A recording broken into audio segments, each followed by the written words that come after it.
कुल मिला के बात यह है कि जब तक लड़ाई नहीं लड़ोगे आपको कोई कुछ नहीं देखता है। और इसके लिए बड़े बड़े उदाहरण दिए हैं। सबसे मेन उदाहरण है जो हर आदमी के जीवन में होता है कि मां भी दूध तब तक नहीं पिलाती है जब तक हम नहीं रोते हैं। सारे उदाहरण छोड़ दीजिए, ये उदाहरण हर व्यक्ति पर लागू है। पापा से कई बार रो के गिड़गिड़ा के फिर मम्मी से सिफारिश करानी पड़ती है 100 रुपया के लिए, तब कहीं जाके 100 रुपया पापा निकालते हुए नाराज होते हुए जा मर करके आ जो करना तुझे, ये शब्दों से पैसे मिल पाते हैं।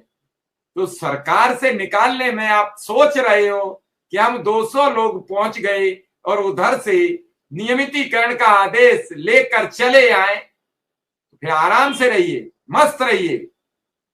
3 वर्ष में कितने नुकसान और फायदे हुए हैं ये मैं खुद जानता हूं, लेकिन जिद तो जिद होती है। जिद किसी वक्त और कारण की नहीं होती है।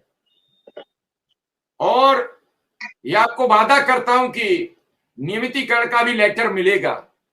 वक्त और समय का इंतजार करिए।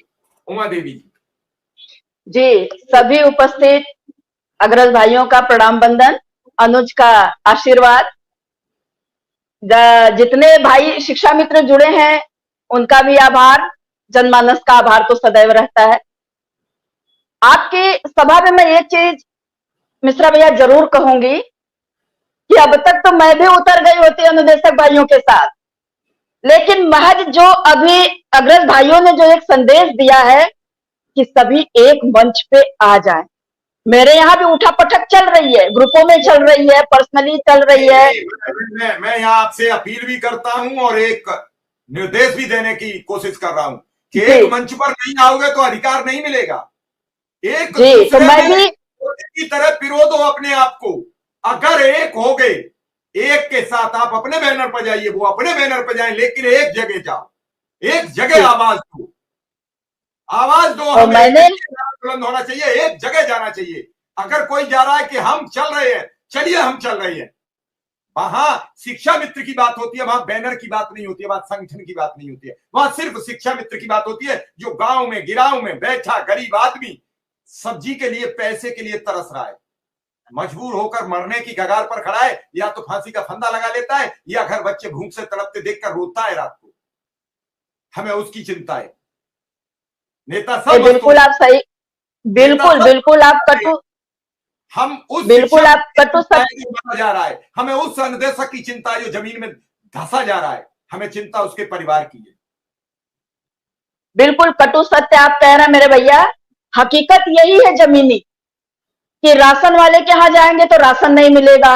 ये सीधे कहते हैं कि ये तो शिक्षा मित्र हैं, इनके पास तो सरकार पैसे इस वक्त पे देगी नहीं, ना ये उसके लायक है। बहुत कुछ कह देते हैं वो, बातों बातों में वो तीर के समान चुभने लगती है बातें।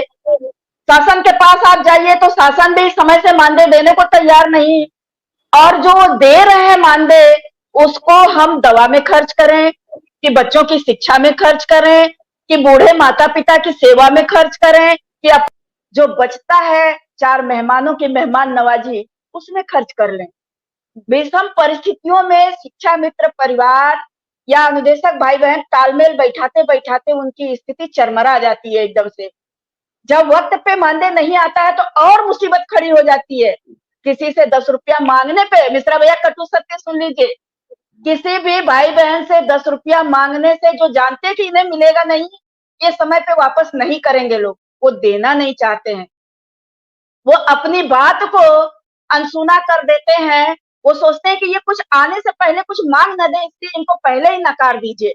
ऐसी विषम परिस्थितियां शिक्षा मित्र परिवार में बखूबी हो रही है। और यदि किसी के पास बड़ा बीमारी आ गया, जैसे कई भाई बहनों को मैंने सुना है, एक भाई हरदोई से हैं शुक्ला जी, उनको कैंसर हुआ है, एक भाई कन्नौज से हैं, उन्हें भी कैंसर हुआ है, एक भाई मुरादाबाद से हैं, उन्हें भी कैंसर हुआ है, और एक बहन प्रतापगढ़ से थी, कैंसर में बेचारी चली गई। कई ऐसी विषम परिस्थितियां हैं मेरे सामने, कई ऐसे रिकॉर्ड हैं जहां मेरे रोंगटे खड़े हो जाते हैं, मेरी रूह कांपने लगती है। सुनने के बाद मुझे रात भर नींद नहीं आती है, बेचैनी हमेशा रहती है। काफी लोग तो देख के मुझे खुद ही पूछ रहे हैं कि आपकी सेहत को क्या हो गया। मैं कैसे उन्हें जवाब दूं कि मेरे सेहत को हो क्या गया है। जब सुनती हूँ अंदर से बहुत उलझन होती है कि मैं किस रास्ते लेकर जाऊं कि मेरा मार्ग प्रशस्त हो जाए, मेरे भाई बहनों का दुख है वो जो दूर हो जाए। अब दुख दूर करने में आप अच्छे से देख रहे हैं कि 2017 से मैं निरंतर आवाज दे रही हूं, सरकार का कोई कार्यालय मैंने नहीं छोड़ा होगा, चाहे वो मुख्यमंत्री जी रहे हो तो भी मैं मिली हूं, उनसे वार्ता की हूं, चाहे प्रधानमंत्री हो तो भी बनारस डीरेका का DLW हम लोग वहां मिले हैं, या शिक्षा मंत्री अनुपमा जायसवाल जी थी तब भी मैं मिली हूँ, सिद्धार्थनगर से शिक्षा मंत्री सतीश चंद्र जी थे तब भी मैं मिली हूँ, इस समय माननीय शिक्षा मंत्री हमारे स्वर्गीय कल्याण सिंह जी के पोते जो हमारे जीवन दान दिए थे, जो हमें सर्विस की शुरुआत किए थे, उन्हीं के पोते आए हुए हैं संदीप सिंह जी, इनसे भी वार्ता चल रही है। मैं सामने मुखर नहीं हुई हूँ, इसलिए मुखर नहीं हुई हूँ कि अलीगढ़ के भाइयों ने समय मांगा मेरे लिए, मंत्री जी ने समय नहीं दिया है। बड़े साफ शब्दों में बोलती हूँ मैं, क्योंकि मुझे छिपाना बिल्कुल पसंद नहीं है और ना मैं किसी का छिपाती हूँ, जो चीज है मुंह पे बोलना पसंद करूंगी।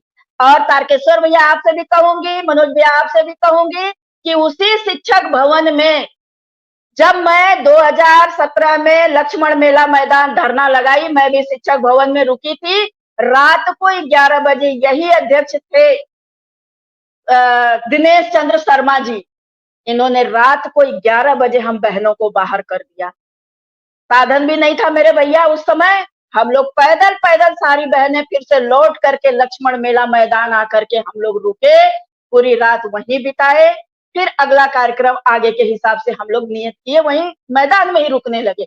और कटु सत्य एक और रहा, जब कहीं आश्रय नहीं मिला, पैसे हैं नहीं, तो हम लोग जब इको गार्डन का धरना लगा तो हम लोग पूरे साल इको गार्डन में ही रहे, चाहे गर्मी, शुरुआत तो गर्मी से ही हुई थी, 18 मई से 18 मई से लेकर के 10 मार्च तक हम लोग उसी गर्मी, बरसात और जाड़ा उसी इको गार्डन में लबालब भरा हो, कपकपाती सर्दी हो या मूसलाधार बारिश हो, हम लोग रुके। शासन खूब तांडव किया, इतना तांडव किया कि रात के 2 बजे प्रशासन आके ढूंढने लगता था कि कौन कहाँ है, क्या कर रहा है, कैसे तुम लोग यहाँ रुके हो, तुम्हारे परमिशन में तो मात्र सुबह 10 से 5 लिखा है, तुम लोग रात कैसे रुकते हो। एक बार एक अच्छे अधिकारी से काफी कहा सुनी हो गई, मैंने कहा सर एक बात बताइए, आपके घर की बहन बेटी यदि रोड पे खड़ी होगी तो ये स्थान आप देंगे कि रोड पे देंगे, हमें खाली इतना बता दीजिए। मजिस्ट्रेट सर से भी बहुत नोकझोंक हो जाती थी इन बातों को लेकर के। मैं कहा सर हमारी व्यवस्था करा दीजिए, आप माननीय मुख्यमंत्री जी से जाके हमारे दर्द को कहिए, हमारा रास्ता सुलभ करा दे, हम अपने आप घर चले जाएंगे, हम यहाँ क्यों बैठेंगे। और ये होते होते पूरा साल चला गया। आज ये मंत्री आ रहे, कल वो मंत्री आ रहे, परसों मुख्यमंत्री आ रहे। ये भी बता दें कटु सत्य, बंजारा की मीटिंग लगी थी, मात्र संख्या थी 100, वहां मुख्यमंत्री जी आमंत्रित थे और हम लोग 1.5 लाख की संख्या में शिक्षा मित्र, पूरा खचाखच भरा था प्रांगण इको गार्डन का। उसके बाद पूरी रोड जाम थी, पूरा लखनऊ जाम था, उसके बाद भी मुख्यमंत्री जी का कलेजा नहीं पसीजा। इसके साथ जब हम लोगों की